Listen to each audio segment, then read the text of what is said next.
La Serenissima Repubblica di San Marino è uno stato indipendente e pieno di particolarità. Ecco 6 curiosità su questo affascinante paese. San Marino si vanta di essere la repubblica più antica del mondo ancora esistente. La sua fondazione viene fatta risalire al 3 settembre 301 d.C., quando San Marino, un tagliapietre di origini dalmate, si rifugiò sul Monte Titano per sfuggire alle persecuzioni contro i cristiani. Prima di morire avrebbe pronunciato le celebri parole «Relinquo vos liberos, abutroque homine», cioè «vi lascio liberi da entrambi gli uomini», riferendosi all'imperatore e al papa. San Marino è governata da una forma di governo unica. Al vertice dello Stato ci sono 2 figure, i capitani reggenti, che esercitano la carica di capi di Stato e di governo per un periodo di soli 6 mesi. Vengono eletti dal Consiglio Grande e Generale, il Parlamento, 2 volte all'anno, il 1° aprile e il 1° ottobre. San Marino, con una superficie di soli 61 km², è il 5º stato più piccolo del mondo. Nonostante le sue dimensioni ridotte, ha una forte identità e ha mantenuto la sua indipendenza.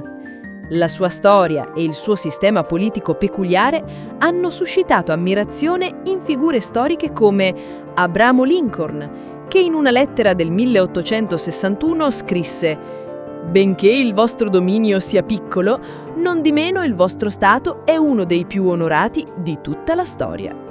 Il centro storico di San Marino, caratterizzato dalle 3 penne, Guaita, Cesta, Montale, 3 torri situate sulle cime del Monte Titano, è stato inserito nel 2008 nella lista dei patrimoni mondiali dell'UNESCO per il suo valore storico, culturale e architettonico. San Marino ha anche un lato oscuro e misterioso. Nel passato, la Repubblica era nota per essere un luogo dove venivano condotte le accuse e i processi alle streghe. Si narra che il Passo delle Streghe fosse un luogo dove venivano gettate le presunte streghe, che preferivano morire piuttosto che farsi catturare. Il tiro con la balestra è una tradizione molto sentita a San Marino, tanto da essere considerato lo sport nazionale.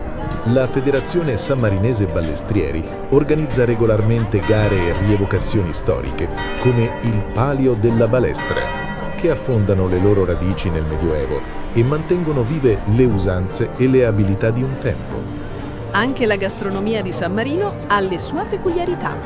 Un dolce tipico è la torta Tre Monti, dedicata alle 3 torri che si ergono sul Monte Titano.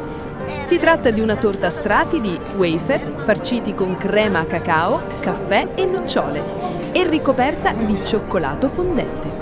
Inoltre, la piadina sammarinese è diversa dalla romagnola. È più sottile e fragrante, perfetta da gustare con salumi locali e formaggi locali. Seguiteci in questo viaggio unico tra arte, storia e natura fino in Germania. Iscrivetevi al canale per scoprire di più su questa ed altre meraviglie italiane. Qual è il vostro luogo preferito nelle Marche? Scrivetelo nei commenti.